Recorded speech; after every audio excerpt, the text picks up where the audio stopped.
Hey there, Andrew from Healthy Freelancers. So, have you ever imagined a life for yourself where you could work and live anywhere in the world and all you needed was a computer and internet connection? Or maybe you don't want to focus on work and maybe traveling is your passion and you'd like to work in the mornings and explore in the afternoons. I completely understand, and that's exactly where I was about 5 years ago. So, you're all here because you know that our world is becoming smaller and smaller, and that languages are a must. If you don't have languages, we can't communicate. So hopefully you're here and you speak two languages, at least. If you have learned a language later in life, like I did, or maybe you were born speaking two languages, like the people here in Catalonia, where I live in Barcelona, in my home office. Um, So I am a location independent freelance translator.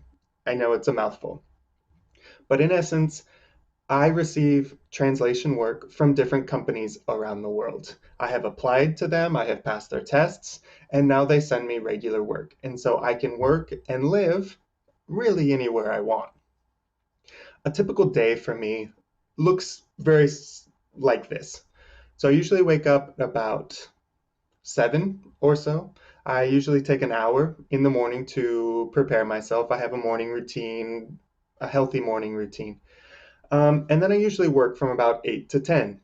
And then around 10, I go to the gym and then I go to the store, come back and work for a few hours, have lunch, and then I get my daily nap. Gotta have your daily nap, only about 20 minutes though. And then I wake up, I have my tea, I work for a few more hours, and then that's pretty much it.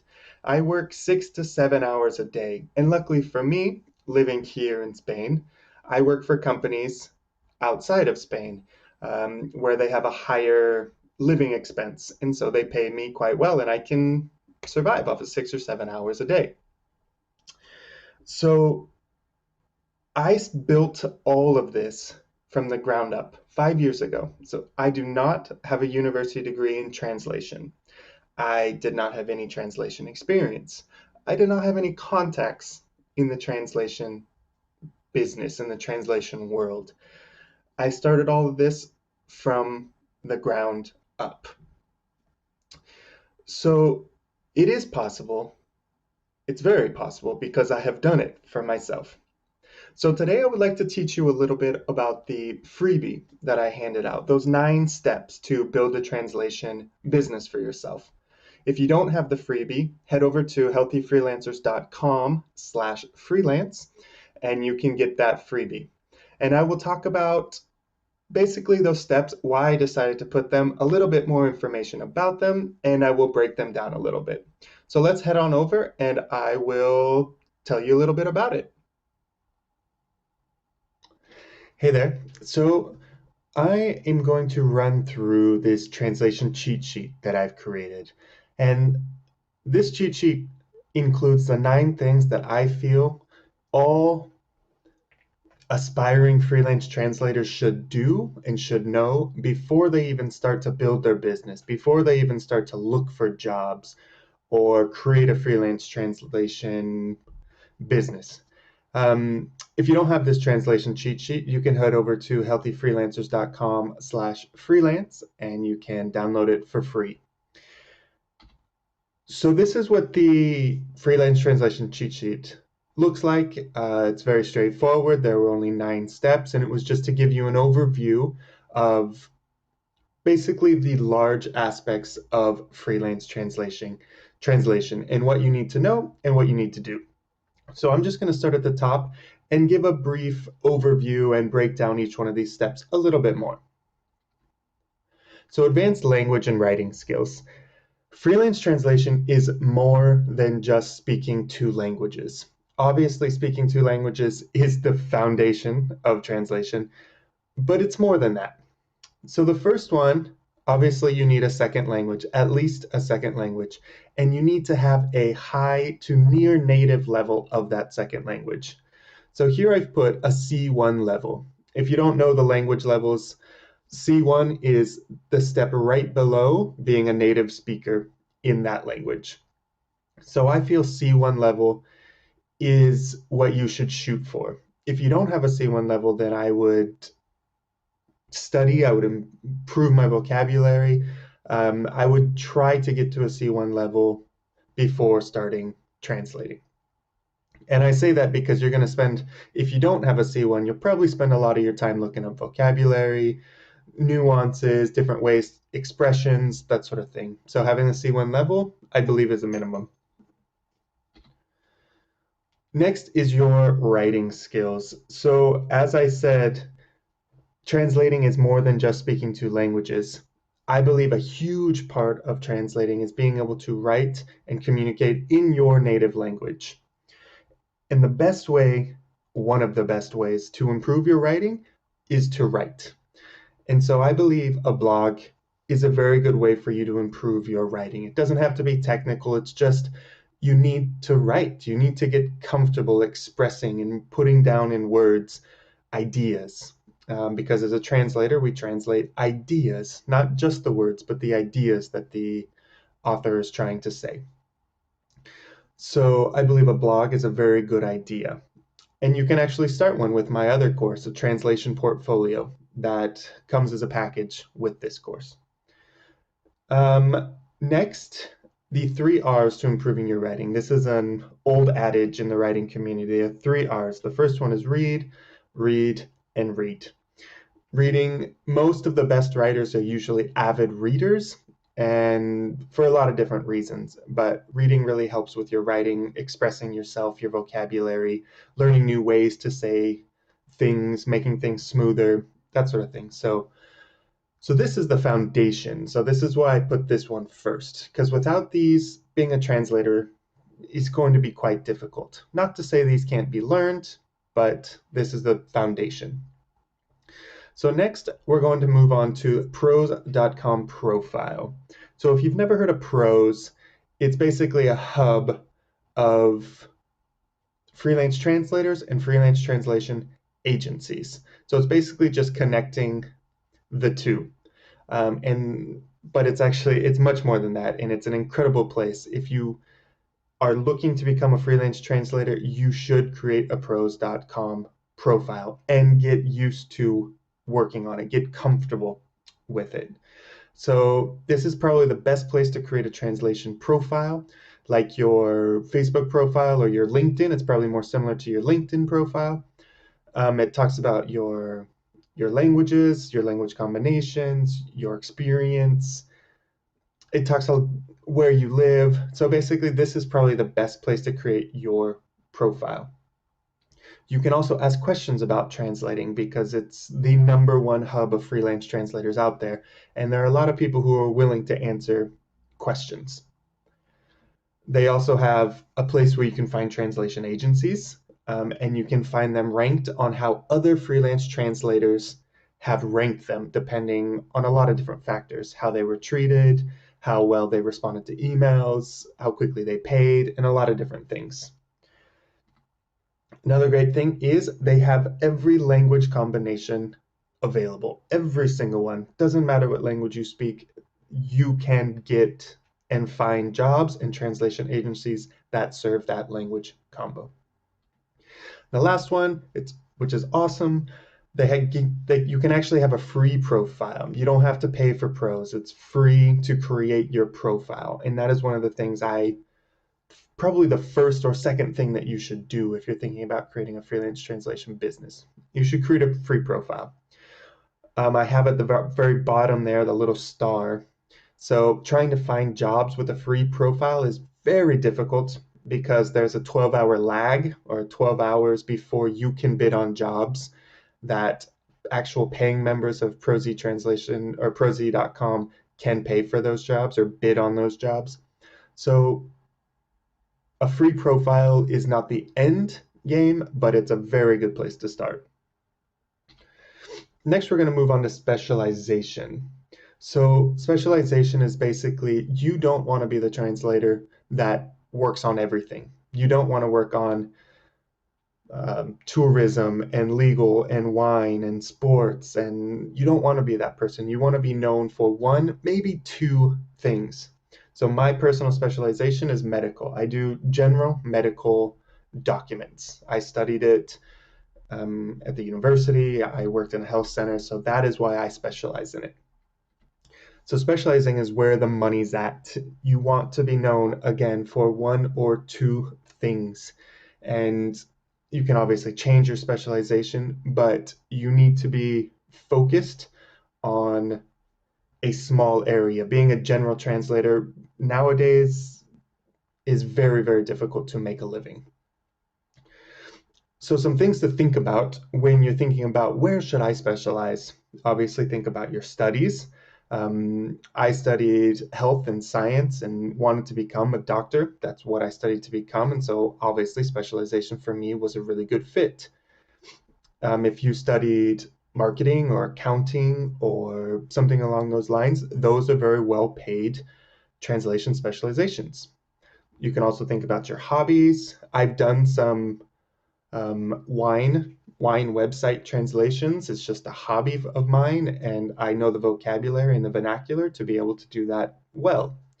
And then imports and exports of your specific country.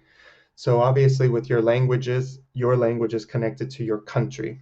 So if there is money coming in and out of your country with certain products, people will need translators. And so that's why I want you to think a little bit about imports and exports. I think it's a very good place to start if your studies and hobbies don't give you any specialization ideas. So moving on very quickly, talking about just the office equipment and the internet that you need. So first I talk about the essentials. Very, very basic. You need a computer, a reliable computer, and you need internet. This is literally all you need to be a translator. There are programs for your computer that I will discuss, but you need a computer and you need the internet. That's it. Cat tool. So if you don't know what a cat tool is, it's basically, well, it's called a computer assisted translation tool. And so it's basically when you translate something, this program remembers that translation. And if further down in the same translation or a different translation, the same thing, the same words pop up in a similar order, they will advise you that you have already translated this certain sentence and this is how you did it. And so it just makes things move more quickly. If you translate it once, why were you going to translate it the same time or the same 3 or 4 different times? It just doesn't make sense. So cat tools are really cool. I use them all of the time. So I would say first get a free option. You don't have to pay for them. There are some great free options. I would say Omega T is probably your best free option. It used to be a paid tool, but is now free. And it's very simple to use. A lot of the cat tools, the big cat tools, their Trados and MemoQ are very complicated. But Omega T is very straightforward and easy to use. Next, we're going to move on to online resources. So there are 4 things that you will need whenever you translate. You will need a bilingual dictionary, whether that's wordreference.com or Lingua or any bilingual dictionary that you happen to have. You will probably need a monolingual specialized dictionary.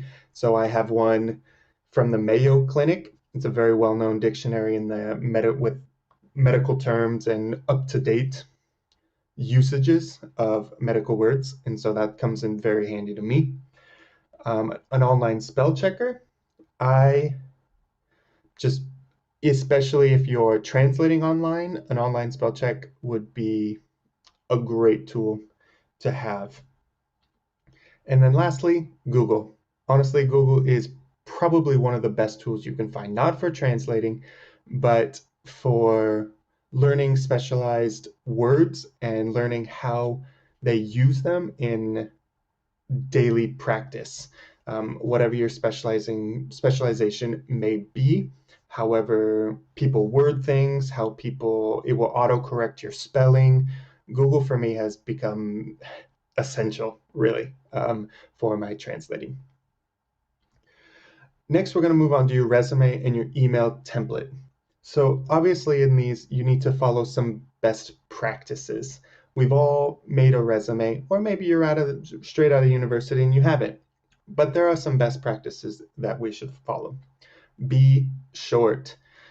People don't have time, nor do they really care about all of your experience. You need one page maximum. And I understand in Europe and other countries, resumes and CVs are different and usually a bit more personal and longer, but I believe that people are moving into the more US style resumes where it's one page, the necessities, and that's it. People don't have time to read 4 pages of your life. It's just unnecessary. Avoid any mistakes. Obviously, no spelling mistakes, no grammar mistakes, no mistakes. You're a linguist, and having a mistake on your resume is, for many people, just you just get crossed out. A big red X and probably thrown away. No mistakes. Use a proper template. You don't need to create something on your own. There are hundreds of free templates out there that you can use at like Word document templates that actually come on Microsoft Word, or MicrosoftWord.com has free templates. Just use a template, put in your information, and you're good to go. Never go below 10-point font. If you really need to squeeze things on, go to 10. 11 or 12 is probably better. People don't want to squint to read your resume. It's just not. You're trying to make this easy for people, not give them a headache because your font is so small. And make it job specific.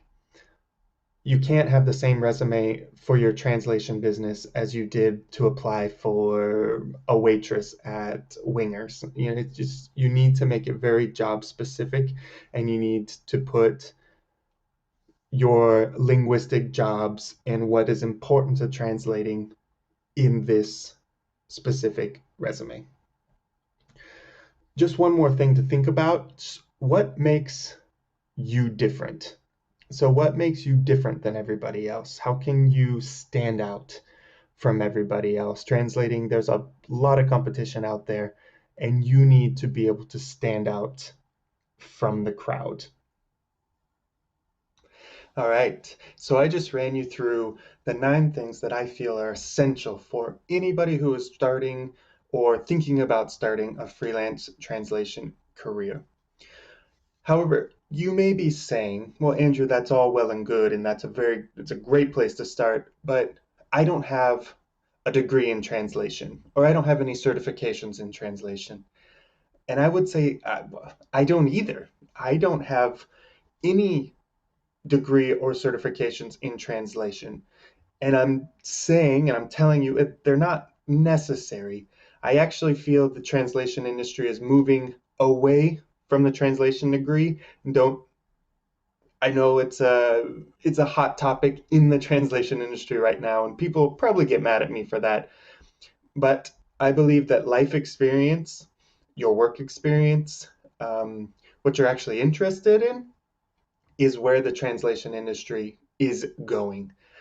So if you don't have a translation degree or any certifications, it's not the end of the world. It's not the end of the line for you. Remember, I started all of this without anything from the ground up, and I have a full-time freelance translation career. So it's possible. It really is. You could be saying, again, I don't have any experience. Don't need it.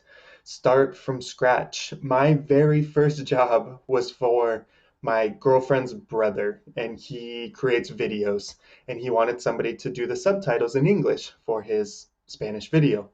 That was my first job, and that was my first aha moment, um, that, well, maybe people will pay me to translate from my languages, Spanish to English.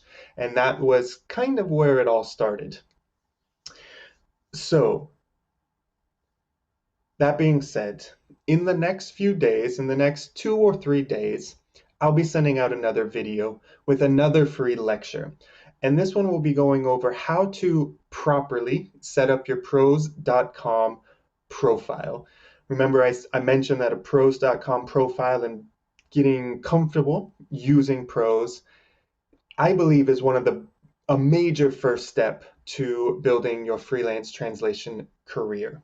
So if you haven't done that, make sure, or if you haven't done so, make sure that you allow my emails into your inbox so they don't go to your spam folder, so you can get that free lecture and get started today. It will be a huge step if you sign up for pros and create a profile. So in the meantime, in the comment section below, leave your personal reason as for why you want to build a freelance translation career. Doesn't matter what it is. If it's enough motivation for you, that's all that matters. It might be you want to leave your 9 to 5. It might be you want to become location independent so you're not stuck in one spot. Or you may just want to get control back over your schedule and your life and decide what you work on and when you work on them. Whatever it is, leave that in the comment section below. And in the meantime, keep your eyes out for the next email. So, bye for now, and I'll see you soon.